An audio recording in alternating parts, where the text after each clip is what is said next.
उसका कंपटीशन खुद से ही चलते रहता है। तो कैसे चलते रहता है? तो इस चीज़ के लिए सबसे पहले हमें टाइम को समझना पड़ता है। हम लोग बोलते हैं कि यार टाइम निकल गया, टाइम नहीं था, टाइम है। क्यों भाई? टाइम तो आपके पास हमेशा है या आपके पास कभी भी नहीं है, दोनों चीज़ है। आप इसको पॉजिटिव में लेते हो या फिर नेगेटिव में लेते हो। तो जन्म के बाद जो जो टाइम निकलते जाता है, तो टाइम नेचर है, वो तो बढ़ना ही है, टाइम तो चलते रहेगा, तुम्हारा एज भी बढ़ते रहता है। तो इसमें जो है आपको अपने बारे में सोचने के लिए वक्त नहीं मिलता है। या फिर आप यूँ समझ लो कि कंपटीशन आपको इस तरह से सताती है कि आप सोच नहीं सकते हैं कि आप क्या कर सकते हैं।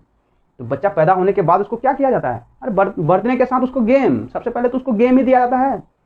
खेलने के लिए छोटा सा झुंझुना देता है, या कभी कोई छोटा सा क्या लगा देता है, वो प्लास्टिक वाला कार होता है, मोटर से चलने वाला कार होता है, रिमोट से चलने वाला रिमोट कंट्रोलर कार होता है, ये सारा चीज़ दिया जाता है। तो बच्चा को माइंड में क्या होता है, पहले से ही उसका बैठ जाता है कि हमको क्या करना है, गेम, गेम पसंद है। लेकिन भैया गेम के साथ साथ क्या, जो आप बड़े होते जाते हैं तो आपको क्या मिलता है? स्टडी। सबसे डरावना चीज़ क्या मिलता है? स्टडी, पढ़ना। पढ़ने में तो किसी का मन नहीं लगता है, जाहिर सी बात है कि लगेगा ही नहीं। लेकिन पढ़ाई के साथ जिस दिन रिजल्ट की बात आती है तो उस दिन क्या आता है? कॉम्पिटिशन। आपको रिजल्ट में फर्स्ट करना है तो कॉम्पिटिशन है, आपको रिजल्ट में अच्छा करना है तो कॉम्पिटिशन है, समझे? तो कॉम्पिटिशन यहीं तक नहीं, हर एक जगह कॉम्पिटिशन मिलेगा। दुनिया की हर एक चीज़ जो तुम देखते हो, जो तुम सुनते हो, हर एक चीज़ में कॉम्पिटिशन है। हायर स्टडी करना चाहते हो तो कॉम्पिटिशन पहले क्वालिफाई करो, फिर हायर स्टडी का रिजल्ट है तो उसमें कॉम्पिटिशन है। आप क्या करना चाहते हैं? बिजनेस, तो बिजनेस में भी कॉम्पिटिशन है। दुकानदारी करना है तो कॉम्पिटिशन है। क्या बनना चाहते हैं भाई? एक्टर बनना चाहते हैं, एक्ट्रेस बनना चाहते हैं, क्या जो भी चाहते हैं सब में कॉम्पिटिशन है। तो कॉम्पिटिशन के बगैर कोई भी चीज़ पॉसिबल नहीं है। लेकिन इस कॉम्पिटिशन को नेगेटिव ना लेकर के पॉजिटिव में लेने के लिए हम इस कॉम्पिटिशन का एपिसोड वाइज जो है आपको इन्फॉर्मेशन देते रहेंगे, और इसके लिए आप रेगुलर इस चैनल से बने रहें। तो कॉम्पिटिशन में कुछ भी नहीं करना है भाई, कुछ बेसिक्स है जो आपको हमेशा याद रखना पड़ेगा। क्या है वो बेसिक्स? सबसे पहला है फिजिकल वर्क। आपको क्या है? फिजिकली डेवलप्ड होना है, आपको स्टेमिना बिल्डअप करना है। कोई भी काम करना चाहते हैं, मन करता है कभी नहीं करे, कभी करता है कर लें। ये क्या चीज़ है? ये आपका फिजिकल वीकनेस को दिखाता है। आप जब फिजिकली तैयार हो जाते हैं तो आप उस काम को करने के लिए पूरी तरह से तैयार रहते हैं। तो फिजिकल के लिए ऐसा नहीं है कि चले गए 6 महीना जिम में जाके बैठ गए। 6 महीना जिम में बैठना भी फिजिकल वर्क नहीं हुआ, वो तो एक ठिका हुआ, गए जाके कर लिए काम, फिर आए। ऐसे में तो तुम्हारा टाइम लॉस, तुम्हारा टाइम खत्म हो गया भैया। जिस दिन फिजिकल वर्क के लिए तुम चले गए जिम, तो उस दिन तुम्हारा वर्क खत्म हो गया। फिजिकली तुम्हारे घर में क्या है? कुछ भी नहीं है। नहीं दौड़ सकते हो रोड में, नहीं दौड़ सकते हो कहीं पर जाकर के ग्राउंड में, तो घर का स्टेयर्स है। अगर तुम्हारे घर में 20 स्टेयर्स का है तो उसमें अगर तुम 10 टाइम्स अप जाओ, 10 टाइम्स डाउन, तो काफ़ी है। फिजिकल वर्क के लिए इतना काफ़ी है। अब फिजिकल वर्क जो है तुम्हारा पर डे हो रहा है, डेली का डेली हो रहा है, तो अब तुमको क्या, किस पर ध्यान देना है? ब्रेन वर्क पर। ब्रेन वर्क आपका जो है ना प्रोड्यूस करता है नॉलेज को, या नॉलेज गेनिंग पावर जो है आपका बढ़ते जाता है। नॉलेज गेनिंग पावर जो है आपका बढ़ते जाता है। तो ये जो है आपको ब्रेन वर्क पर ध्यान देना है। ब्रेन वर्क कीजिए तो नए नए बुक्स को पढ़िए। नहीं पढ़ना आता है तो भाई किसी का, जिस टॉपिक में आपको मन लगता है उस टॉपिक का वीडियो देखा कीजिए, या नहीं तो ऑनलाइन सर्च कीजिए, उसको देखिए, उसको जानिए, 10 आदमी से शेयर कीजिए, उसके बारे में सुनिए। ये आपका ब्रेन वर्क धीरे धीरे बिल्डअप होते चले जाएगा। अब है आपकी नॉलेज हो गया। अब है आपकी लैंग्वेज, आपकी ज़ुबान, आप किस लैंग्वेज में बात करते हैं, आप किस तरीके से बात करते हैं, आपकी लैंग्वेज सही है या नहीं है। तो ये आप जब सामने वाले के साथ बात करेंगे तो कौन सा आदमी है, किसके साथ बात कर रहे हैं, किस लेवल का बात कर रहे हैं, ये आपकी लैंग्वेज को बताएगा। और यहीं से जो है आप क्या चाहे तो आप अप जा सकते हैं, यानी तो फिर आप डाउन जा सकते हैं। तो लैंग्वेज जब आपको क्लियर होता है तो आपको आता है क्या? Forward concept, actual concept. आपको कंसेप्ट है या नहीं है।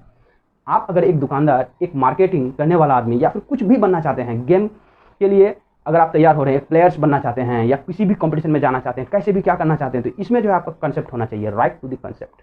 आप कंसेप्ट पे बात कीजिए। आप जो है इधर उधर की बातें ना किया करके उस कंसेप्ट पर बात कीजिए कि जिस पर आप फोकस करते हैं, चाहे जिस लेवल का हो।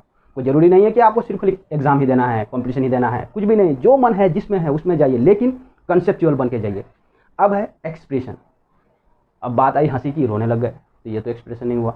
आपको एक्सप्रेशन क्या करना है? माहौल के हिसाब पे, जगह के हिसाब पे, आदमी के हिसाब से, पर्सन टू पर्सन आपका जो है एक्सप्रेशन चेंज होता है। और ये ह्यूमैनिटी है, ह्यूमन का नेचर में होना चाहिए कि पर्सन के सामने कौन सा पर्सन है, बच्चा है, बूढ़ा है, आदमी है, जवान है, लेडीज़ है, या किसके सामने में बात कर रहे हैं, उसके सामने में आपका एक्सप्रेशन आना चाहिए। हम लोगों के सामने में क्या नहीं है, बहुत सारा चीज़ है, ऐसा कर सकते हैं। बचपन में सबने हुआ है, सबके साथ हुआ है।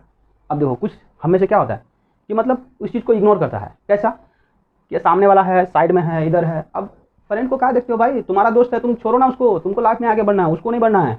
तो उसको बढ़ना है तो वो अपने लेवल से बढ़ेगा, तुमको जिसमें बढ़ना है तुम अपने लेवल से बढ़ो। तुमको उसके क्या मतलब है? जिस दिन अगर कॉलर देखे भैया, उस दिन तो तुम्हारा लाइफ गलत हो गया। ये जो तुम जो करना चाहते हो उस दिन खत्म। और अपने इधर क्या है, कॉलर देखेगा, अरे यार मेरे सामने तो ये दोस्त है, कैसे कर पाएंगे बेटा, उस दिन खत्म। ज़िंदगी जो है ना उस दिन तुम्हारा खत्म हो गया। बचपन में अगर तुमको क्या लेना होता है, सबको याद रहता है, सबको अपने बारे में नहीं शर्म करते हो, छुपाते हो, इस चीज़ को कभी कोई बोलता नहीं। क्यों? क्योंकि आपके अंदर एक हेजिटेशन है जो आपको कंपटीशन को करने नहीं देना चाहता है। बचपन में अगर कुछ चॉकलेट लेना होता या फिर कभी कार लेनी या कभी कुछ गिफ्ट का सामान, खिलौना, ये सब लेना होता है तो माँ बाप के सामने में क्या करते हैं, हम लोग बहाना बनाते हैं, आज तो खाना नहीं खाएंगे, आज पढ़ने नहीं बैठेंगे। अब क्या हुआ भाई, ऐसा क्या ढा गया तुम पर कि तुम पढ़ने नहीं बैठ रहे हो, खाना नहीं खा रहे हो, किसका गुस्सा किस पर उतार रहे हो? तो मम्मी बोल रही है गया था शाम में कल मार्केट लेकर के, देख लिया फलाना चीज़ को अब मांग रहा है। तो अब पापा क्या बोल रहे हैं, चलो बेटा कोई बात नहीं, तुमको मैं दिला दूंगा। यार तुम्हारा बाप ने तो तुमको दिला दिया बचपन में, अभी तुमसे क्या चाहता है, तुम उस चीज़ को दिलाओ ना उसको। तुम सक्सेस चाहता है, तुम्हारा सक्सेस किस में करना है? कोई ज़रूरी नहीं है कि तुम एक सिर्फ एग्जाम्स क्वालिफाई करो, जॉब्स लो। जॉब्स भी लेना क्या है यार, जॉब्स इतना है कि मतलब कर नहीं सकते हो। जॉब्स में बहुत कोई बोलता है सैलरी नहीं है, क्या नहीं है, कैसे नहीं है सर। तो ये सारा चीज़ जो है ना मतलब आदमी को डिमोटिवेट कर देता है। तो आप जो चीज़ मिल जाता है उसके बाद क्या करते थे?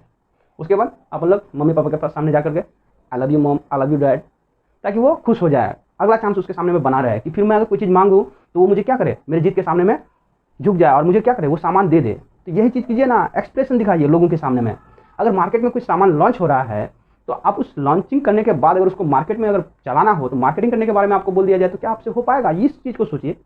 अगर हो जाता है तो अच्छी बात है, नहीं होता है तो उसका एक्सप्रेशन करना सोचिए। अगर कोई चीज़ का प्रोडक्ट के बारे में दिया गया है, आपको बोलेगा कि इसको ऐसा बोलना है कि मतलब 10 आदमी इसको खरीद सके, तो आपको वो आना चाहिए कि इसका क्वालिटी ये है, इसको यूज़ करने पर ऐसा होता है या कैसा होता है, ये सारा चीज़ आपको आना चाहिए।